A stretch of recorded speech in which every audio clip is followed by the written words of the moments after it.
So yeah, Stupider Sundays was moved to today for 1 week. But do not worry if you don't like Stupider Sundays. I have like 4 things to talk about. It is gonna be the shortest Stupider Sunday, Monday ever. I have not found a lot to talk about today. I did not find a lot to talk about today. Then balloons and maybe whatever chat wants me to play. Honestly, there is mostly just one main thing to talk about. Let's go Stupider Mondays. Okay. There's one main thing to talk about. Threads. Threads is not what I do. The Twitter copy. Yeah. No, like if you look at it, it literally is a Twitter copy. Okay. I have Threads on my phone. I have Threads on my phone now. It is pretty much just Twitter. Not gonna lie. Like from my experience, right? Repost, retweets. They're in threads. You can like, you can comment, you could repost, you could share. You can follow. It looks like Twitter. It feels like Twitter. It's fucking Twitter. But here's the thing. Here's like my main thing about it. There isn't a desktop version. 1, there isn't a desktop version. And 2, you need Instagram, I believe, to be able to use it. Well, like, it used my Instagram account to make my account. I have the same handle on Insta as Threads. And so I'm pretty sure you need Instagram to use Threads. I don't like that, for one, because that's, I don't know, I don't like... For things like this, it's easier to keep them separated, in my opinion. Like, yeah, I can have them connected in the way that, like, Discord, it links to it. But beyond that, not my thing. Secondly, there is no desktop version as opposed to Twitter. By the way, Elon Musk, as you might expect, is having a baby rage on Twitter. You'll get more laughs from this app than everything else combined. But I have to warn you to please shock. There's some negative stuff too. Elon Musk, shut up. Kindly shut up, Elon. But here's the main thing. Twitter is threatening legal action over Threads. Now, competition is fine, cheating is not. And I believe it's because, right, Elon Musk, when he bought Twitter, he fired everyone. Not everyone, but like 95% of their staff or something. He was trying to cut costs, and one of the best ways to cut costs, obviously, is to cut people. You cut them out, you don't have to pay another salary. And software engineer salaries are pretty fucking high. So you cut enough of them, your costs are going to go down a hell of a lot. More than 70 million people have already signed up for the app. Twitter has 350 million, according to this website. And it's going down. It's going down. That's funny. That's actually pretty substantial. They already have a fifth. Maybe not exactly a fifth, but roughly a fifth. There is just Twitter with sane people. Yeah. It looks like Twitter. It feels like Twitter. It's just owned by Meta. But yeah, I'm gonna be real. I don't see this going through. They're claiming. Well, Elon Musk is claiming that the Meta used ex-Twitter staff to help create Threads. I'm gonna be real. I don't really see how that gives you legal ground for shit. And also, an interesting thing is, because it is connected to Instagram, you are incentivized, I guess, to get Threads if you have Instagram instead of using Twitter because it's connected. Anyway, this is Threads, so I'm using it. I mean, I don't really use Twitter actively anyway. I just tweet there occasionally, and I'm probably just gonna thread on Threads occasionally. I wanted to talk about Opera GX. I wanted to talk about Opera GX. Cause I just met a fan, but we didn't have a pen, so I signed his Notes app. This is actually kind of funny. Not gonna lie. Actually gonna follow them. This is actually kind of funny. Wait. I mean, 1 minute, a ton of stuff. I mean, yeah, they do have 800k followers, but you know, it is pretty funny, my opinion. Should have followed them when they had the June PFP. It's been boring as hell. Watching Family Guy at TwitchCon. Yeah, I think this is genius level marketing. Like, unironically, like, as I said, I brought this up before with like Wendy's, this is really fucking good marketing. This is really good marketing. It appeals to Zoomers like me. It appeals to people who probably watch way too much YouTube Shorts. It probably appeals to, like, people who watch TikTok. And people just, like, really shit-posty content. And as I said before, it is harder for corporations, like fast food corporations, like, you know, as I said, Wendy's, who do memey stuff, but aren't over the top with it. Who aren't really, like, really over the top with it. Okay, yeah. Anyway, really interesting, really good marketing. Like, when it doesn't negatively affect the brand and people just find it funny despite being super shitposty. Here's something interesting. Judge limits Biden administration's contact with social media sites. Now, this doesn't really affect Canada, but it does set a precedent for what can police what's on social media. And we have yet to see if it'll be changed in other countries. This was stunning yesterday. I know talking to Biden administration officials, they were very surprised, particularly by the scale of the ruling and what it actually means. What more do we know? It essentially is banning key government agencies, including the Department of Health and Human Services, the FBI, the Justice Department, the CDC, and about 12 key administration officials, including the White House press secretary and the U.S. Surgeon General, from communicating with social media companies, which include Facebook, YouTube, TikTok, Google, Instagram, over concerns that this judge has about the communications that they've had related to the pandemic. Now, this goes back to a 2022 lawsuit that was filed by two state attorneys generals from Missouri and from Louisiana, who say that the Biden administration overstepped in their communication to these social media companies, specifically around key issues like election integrity.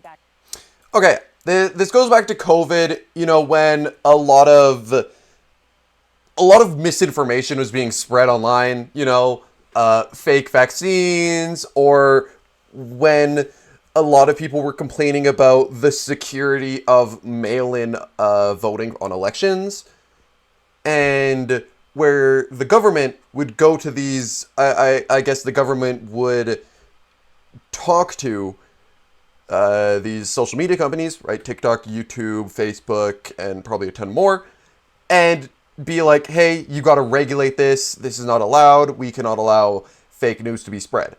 But now they're like, well, no, it was, there's evidence that, like, it wasn't fake news and it was over the top or something. And now this only really affects, like, what they can limit. Government agencies, the FBI, and all that can still contact these websites for things that concern, like, security and crimes and all that. So that's still good. But it's interesting that they're getting limited on what they can, and now it's going to be more, at least in the US, up to these sites on what to restrict. Now, whether or not this is a good idea, I don't fucking know. Because honestly, I don't trust either.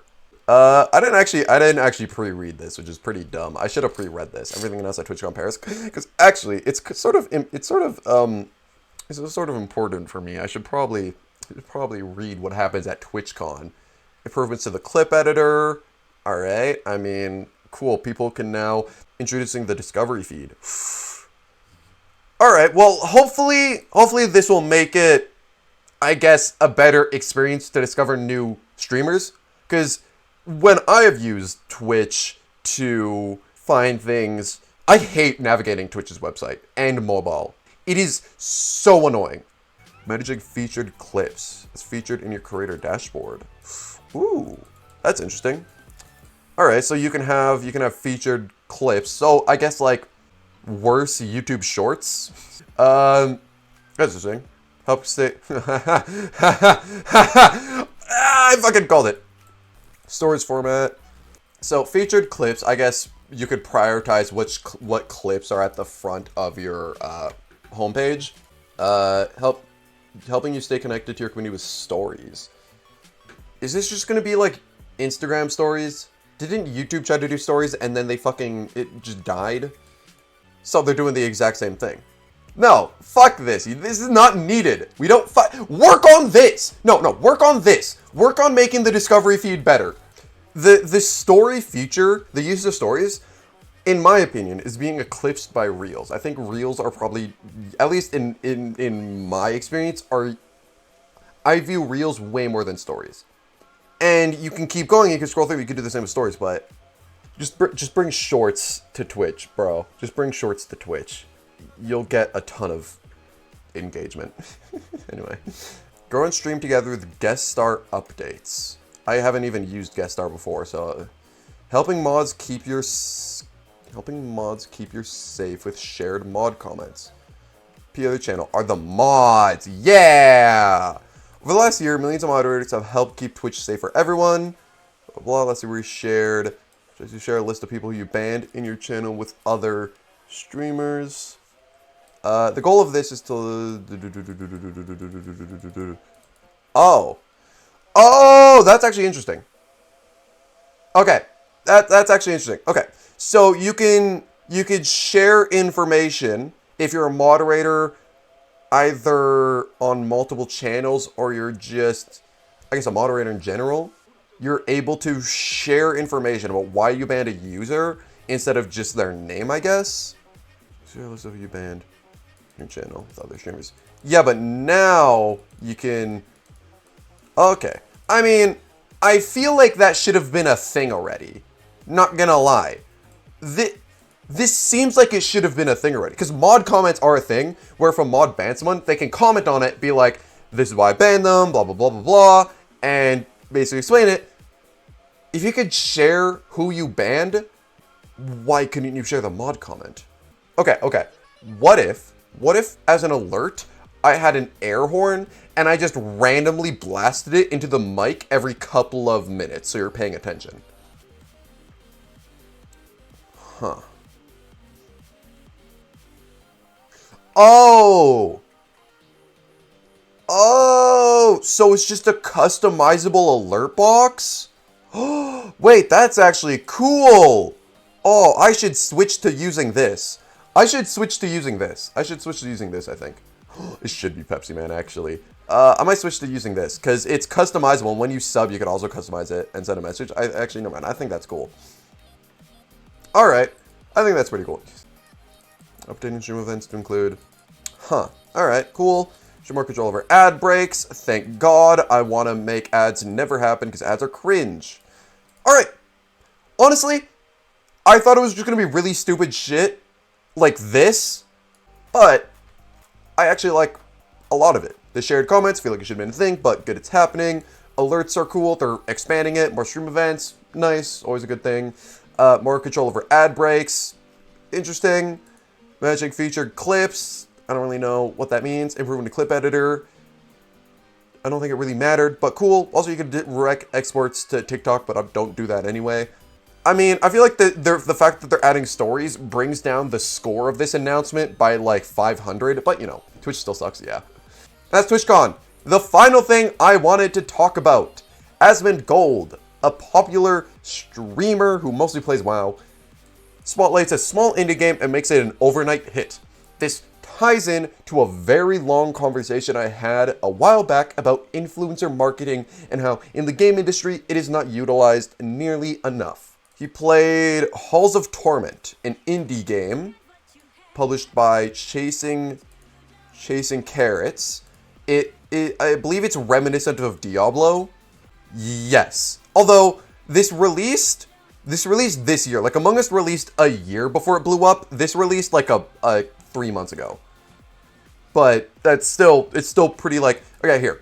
Yesterday, after Asmongold posted a YouTube video highlighting the game, the in-game player count on SteamDB jumped from 1K to 13K. A 13 times increase in a matter of hours. And even more than that, now they're at 20K players after he posted another video of it, so more Fall Guys-ish, and hitting a 21 all-time peak. Crazy. It just goes to prove influencer marketing fucking works. Yeah, it just goes to show influencer marketing works. Not to say Halls of Torment isn't like, the creators of Halls of Torment aren't putting the effort in themselves to make a good game. Obviously, you need two things. One, a good game, and two, beyond that, people who actually want to play it. And, right, they have both. So, it's sick. It instantly blows up overnight, but already they had 1K players. I think that's like, at the time maybe, but that's probably like fairly, because they probably average like 700, like 300 to 800 maybe. They already had what seems like a good game, right? And that's one thing, like, I can't just say influencer marketing will always work, will make everything good. You can't just release, like, a shitty cash grab, get an influencer to play it, and then make bank. Obviously, you gotta put some effort in yourself if you are making a game and you do want to do influencer marketing. But because they did have a good game, and because people did enjoy it, and Asmongold played it, enjoyed it, and showed it off on his YouTube and presumably Twitch, it blew up and got the recognition it clearly deserves. And yeah, it's on sale right now, 20% off. Even base cost is $6.50 Canadian, and I think it's $4.99, $5.99 American. No, $4.99. No, $5.99. I have no idea. But clearly, right, that, ladies and gentlemen, was a 30 to 40 minute moronic Mondays! Alright. And that, ladies and gentlemen, was Moronic Mondays. Next week, it'll be on Sunday. We're back to Stupider Sundays. This is not going to become a regular thing unless I miss it again. If I if I just do another 10.5-hour stream. If I do another 10.5-hour stream. Hope you enjoyed it. It was short. It was shorter than usual, shorter than I like. I didn't have a lot to talk about this week. I couldn't find a lot to talk about, but I did talk about some interesting stuff that I feel like you should know about. And make sure, if you want to watch this live, check out the Twitch, and if you don't, but you enjoy the YouTube content, make sure to subscribe, like, comment, and maybe you want to hit that bell, because I try to upload a lot. I didn't upload a bit ago. Oh, and also, thank you, Sin838, for Moronic Mondays and Stupider Sundays. Very pog. Alright, real bye, YouTube!